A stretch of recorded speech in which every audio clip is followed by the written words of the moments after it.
तस्वीरें द्वारकाधीश मंदिर की हैं, जहां प्रधानमंत्री नरेंद्र मोदी ने पूजा अर्चना की। द्वारकाधीश मंदिर भगवान श्री विष्णु के 8वें अवतार भगवान श्री कृष्ण को समर्पित है।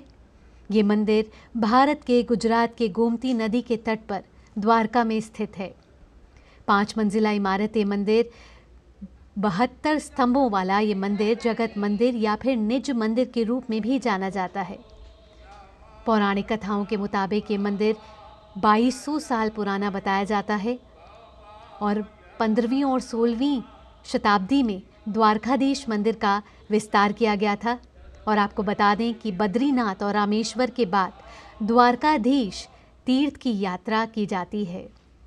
और आप देख सकते हैं ये मंदिर की भव्य तस्वीरें, जहां प्रधानमंत्री नरेंद्र मोदी पहुंचे हैं आज सुबह और द्वारकाधीश मंदिर में उन्होंने पूजा अर्चना की है।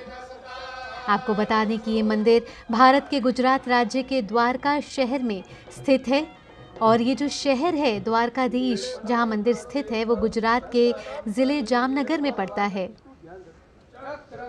ये मंदिर भारत में हिंदुओं द्वारा पवित्र माने जाने वाले 4 धाम तीर्थ का हिस्सा है और 3 तीर्थ जो हमने बताए वो हैं रामेश्वरम, बद्रीनाथ और जगन्नाथपुरी, और चौथा जो है वो द्वारकाधीश माना जाता है।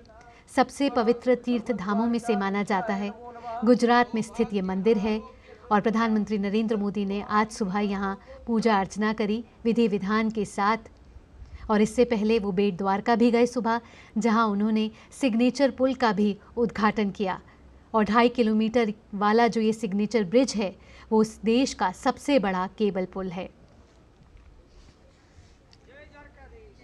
द्वारकाधीश मंदिर लगभग इसकी जो ऊंचाई है वो 157 फीट है। इस मंदिर के शिखर पर आप एक झंडा लगा हुआ देख सकते हैं।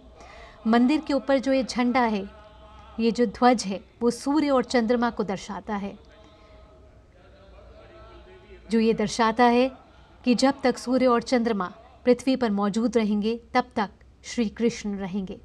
ये द्वारकाधीश मंदिर की तस्वीरें आप लगातार अपनी टीवी स्क्रीन पर देख रहे हैं, जहां प्रधानमंत्री नरेंद्र मोदी सभी का अभिवादन स्वीकार करते हुए उन्होंने पूजा अर्चना करी। और बेहद ही तीर्थ मंदिरों में भगवान श्री कृष्ण का ये मंदिर है जो गुजरात के द्वारका में स्थित है। ज़िले जामनगर में पड़ता है ये मंदिर, जहां प्रधानमंत्री नरेंद्र मोदी ने पूजा अर्चना करी।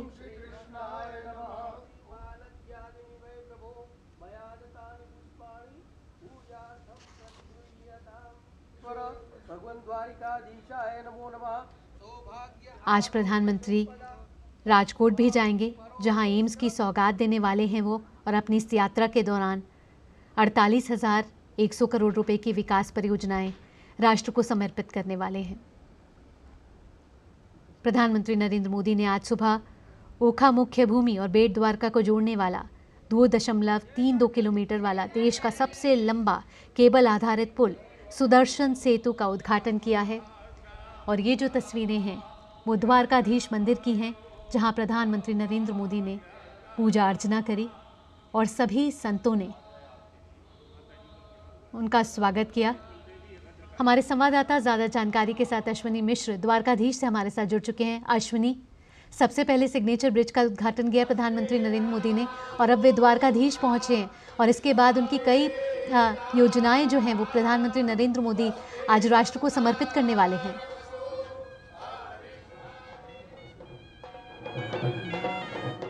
जहाँ पे प्राचीन मंदिर और जो कि भगवान श्री कृष्ण का निवास स्थान माना जाता है, और अब वो पहुंचे हैं द्वारका धाम। द्वारका धाम जो कि हमारे चारों धामों में से एक है, जो हमारे चारों धामों में से प्रमुख है, और खुद यहाँ पर शंकराचार्य की पीठ है, द्वारका पीठाधीश्वर भी यहाँ पर हैं। भगवान श्री कृष्ण का ये बेहद विश्व विख्यात मंदिर है। प्रधानमंत्री नरेंद्र मोदी पहुंचे और उन्होंने पूजा अर्चना की भगवान श्री कृष्ण का के मंदिर में।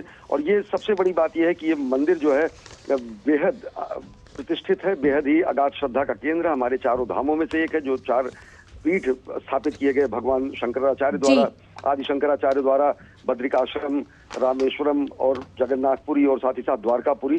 तो द्वारकापुरी का ये पीठ है और साथ ही साथ भगवान श्री कृष्ण का ये मंदिर है। दो मान्यताएं हैं। मान्यता ये है कि भगवान सपरिवार बेट द्वारका में रहते थे, जो कि प्राचीन द्वारका मानी जाती थी, और जो भगवान का शासन काल का स्थान था वो द्वारकाधीश था, द्वारकाधीश मंदिर में, जहां पर प्रधानमंत्री नरेंद्र मोदी पहुंचे हैं और उन्होंने पूजा अर्चना की है।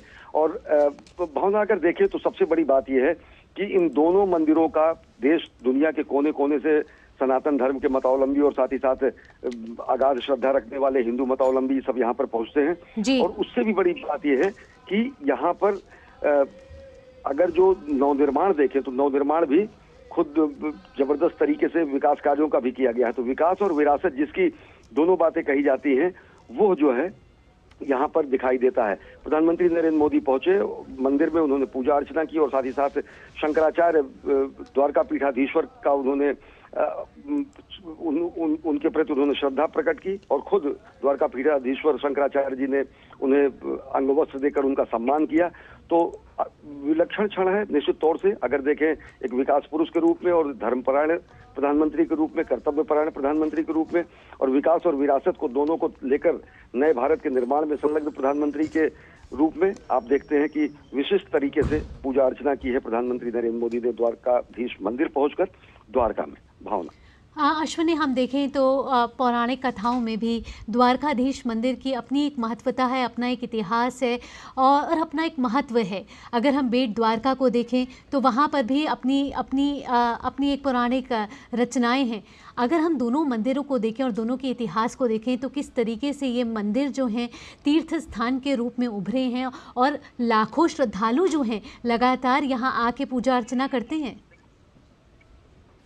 जी भावना, ये हमारे चारों धामों में से एक है द्वारका धाम, द्वारका का ये मंदिर। और साथ ही साथ अगर देखें तो आदिकाल से ही हमारे सनातन संस्कृति के श्रद्धा का केंद्र रहा। चारों धाम करना हर एक सनातन हिंदू मतावलंबी का लक्ष्य होता है। जीवन का के पुरुषार्थों में से निश्चित तौर से जब वानप्रस्थ की स्थिति होती है, जब गृहस्थ आश्रम में व्यक्ति होता है, तब वो पहुंचता है और चारों धाम करता है। चारों धाम की यात्रा किया जाना निश्चित तौर से एक सनातन धर्मावलंबी के लिए बेहद यथेष्ट कार्य होता है। और यहाँ पर शंकराचार्य की पीठ भी है। शंकराचार्य का यहाँ पर शारदा पीठाधीश्वर, यहाँ पर द्वारका पीठाधीश्वर यहाँ पर स्वयं विद्यमान है और इस पीठ की स्थापना भगवान आदि शंकराचार्य ने स्वयं की थी। तो बेहद महात्मा है इस मंदिर का, बहुत ही अगाध श्रद्धा का केंद्र है। भगवान श्री कृष्ण का ये जन्म भले ही मथुरा में हुआ, उनकी बाल्यकाल की स्थितियां जब रही वो मथुरा और वृंदावन में रहा, लेकिन जब भगवान ने अपना शासन स्थापित किया द्वापर युग में, तो द्वारकाधीश ही के रूप में जाने गए भगवान श्री कृष्ण और द्वारका पीठ में आज प्रधानमंत्री नरेंद्र मोदी पहुंचे हैं। साथ ही अगर अश्विनी आज के प्रधानमंत्री के कार्यक्रम को देखें, अश्विनी आज के प्रधानमंत्री के कार्यक्रम को देखें तो लगभग 4150 करोड़ रुपए की विकास परियोजनाएं द्वारका में आज प्रधानमंत्री उनका शिलान्यास और लोकार्पण करने वाले हैं आज दोपहर को। जी भावना, प्रधानमंत्री का कार्यक्रम जो है, प्रधानमंत्री 4000 करोड़ से ज्यादा की परियोजनाओं का लोकार्पण और शिलान्यास करेंगे, जिनमें रेल संबंधी परियोजनाएं हैं, जिसमें केंद्रीय सड़क एवं राजमार्ग पर परिवहन मंत्रालय की परियोजनाएं हैं, पेट्रोलियम और प्राकृतिक गैस मंत्रालय की परियोजनाएं हैं। और ये वो परियोजनाएं हैं जो समूचे द्वारका क्षेत्र, समूचे इस द्वारका से लेकर सोमनाथ तक के पूरे क्षेत्र को, राजकोट तक के पूरे क्षेत्र को विकास की नई धारा में जोड़ेंगी। राजकोट में भी प्रधानमंत्री नरेंद्र मोदी का कार्यक्रम है, जहां पर वो देश भर के अनेक एम्स का लोकार्पण करेंगे। मुंद्रा से पानीपत जाने वाली नई पाइपलाइन का वो लोकार्पण करेंगे। तो 4000 करोड़ रुपए से अधिक की परियोजनाओं का लोकार्पण और शिलान्यास अकेले द्वारका में, और इससे ज्यादा कहीं अधिक कई परियोजनाओं का, 11 से ज्यादा परियोजनाओं का लोकार्पण और शिलान्यास राजकोट में प्रधानमंत्री नरेंद्र मोदी करेंगे। तो जो मंत्र है देश के निर्माण का, जब प्रधानमंत्री नरेंद्र मोदी विकसित भारत के निर्माण की बात करते हैं तो दो चीजें होती है। एक तो हम अपने विरासत को सजोते रहें, और विरासत के साथ साथ विकास का जो मंत्र प्रधानमंत्री देते हैं वही चरितार्थ रूप में, जमीनी हकीकत के रूप में, यथार्थ के धरातल के रूप में आज यहाँ पर दिखाई दे रहा है। जब प्रधानमंत्री नरेंद्र मोदी द्वारका पहुंचे, इसके बाद राजकोट जाएंगे। चंद दिनों पहले मेहसाणा और नवसारी में भी थे, जहाँ पर उन्होंने 25,000 करोड़ रुपए से ज्यादा की परियोजनाओं का लोकार्पण और शिलान्यास किया था। और आज अकेले द्वारका में वो 11 से अधिक परियोजनाओं का लोकार्पण और शिलान्यास करेंगे। जो विकास की गंगा यहाँ पर बहे, जो विकास की धारा बहेगी, वो कहीं ना कहीं पूरे इस क्षेत्र के लोगों को बेहद लाभान्वित करेगी। भावना। इससे पहले हमने देखा अश्विनी, क्योंकि प्रधानमंत्री का गृह राज्य है गुजरात और प्रधानमंत्री अपने गृह राज्य में हैं, साथ ही हमने सुबह देखा जब वो बेट द्वारका गए, उसके बाद उन्होंने सुदर्शन सेतु जो देश का सबसे लंबा केबल पुल है उसका भी उद्घाटन किया। आपने जिस तरीके से कहा कि कहीं ना कहीं विरासत को तो आगे बढ़ ही रही है, साथ ही साथ अर्थव्यवस्था भी कहीं ना कहीं मजबूत हो रही है। निश्चित तौर से, और हमारे पूर्वजों ने, हमारे मनीषियों ने, हमारे पुरखों ने एक व्यवस्था तय की थी कि देश के अलग अलग हिस्सों में, चाहे वो चारों धाम हो, चाहे वो हमारे तीर्थ स्थान हो, चाहे वो हमारे देव स्थान हो, वहां पर लोगों की जाने की परंपरा थी और समूची अर्थव्यवस्था प्राचीन काल में इसी तरीके से चलती थी। वो पर्यटन और धार्मिक पर्यटन में कोई विभेद नहीं किया जाता था। देश के हर कोने का सनातन धर्म का मतावलंबी चारों धाम करने के लिए चारों कोनों पर पहुंचता था। उसी तरीके से अगर देखें तो सुदर्शन सेतु जो द्वारका और बेट द्वारका को आपस में जोड़ता है, सदियों से लोगों की आकांक्षा थी। बहुत सारे बुजुर्ग और पुरखे, हमारे पूर्वज जो यहाँ पर आते थे, खासतौर से वृद्ध लोग जब आते थे तो नाव के जरिए उनको आना पड़ता था और ये बेहद दुरूह और दुसाध्य यात्रा होती थी, क्योंकि नाव के जरिए आकर यहाँ पर बेट द्वारका में बगैर दर्शन किए लोग वापस नहीं जाते थे। द्वारकाधीश के दर्शन तो द्वारका में होते ही थे, लेकिन बेट द्वारका में भी दर्शन करने की परंपरा लोगों में थी। लेकिन आधे से ज्यादा लोगों की मनोकामना पूर्ण इसलिए नहीं हो पाती थी कि अगर यातायात के जो साधन थे वो सुगम नहीं थे। केवल नाव के जरिए, स्टीमर के जरिए, नौकायन के जरिए यहाँ पर आया जा सकता था। अब देश का सबसे बड़ा सिग्नेचर ब्रिज यहाँ पर बना है सुदर्शन, उसका नाम प्रधानमंत्री नरेंद्र मोदी और गुजरात सरकार ने दिया है। ये वही सुदर्शन है जो भगवान श्री कृष्ण के हाथों में द्वापर युग में महाभारत के समय विराजता था। आज हम गर्व के साथ कह सकते हैं कि हमने मां भारती के करधनी के रूप में सुदर्शन सेतु उनके कमर पर बांध दिया है, जो कि सागर को मत देने जैसा एक ऐसा अभिनव प्रयास है कि जो हमारी वैज्ञानिक क्षमता का, जो हमारी अभियांत्रिकी का, जो हमारी इंजीनियरिंग का नायाब नमूना है। सबसे बड़ी बात, लोग ये कहते हैं कि यहाँ पर पुल बनाया जाना संभव ही नहीं था, लेकिन प्रधानमंत्री नरेंद्र मोदी ने अपनी दूरदर्शिता के और अपने संकल्प को सिद्ध करते हुए ये प्रमाण दुनिया के सामने रखा है कि किस तरीके से अगर हम दृढ़ संकल्प हो तो सागर को भी बांधा जा सकता है। और सबसे बड़ी बात यह है कि इस पुल को यातायात के साधन के रूप में नहीं देखना चाहिए। ये सेतु है द्वारका और पुरानी द्वारका के बीच का, ये सेतु है द्वारका का एक बहुत ही, द्वारका धाम शहर जो है वो बहुत ही अगाध श्रद्धा का केंद्र तो है ही, साथ ही साथ वैभवपूर्ण और विकसित भी है। लेकिन ये बेट द्वारका एक द्वीप सरीखा है, एक आइलैंड है और यहाँ पर बहुत सारी बुनियादी सुविधाओं की कमी थी। लोगों को छोटी छोटी चीजों के लिए, मेडिकल इमरजेंसी कंडीशन में लोगों को अस्पताल तक पहुंच पाना, बड़े अस्पताल तक पहुंच पाना बहुत मुश्किल का कार्य था।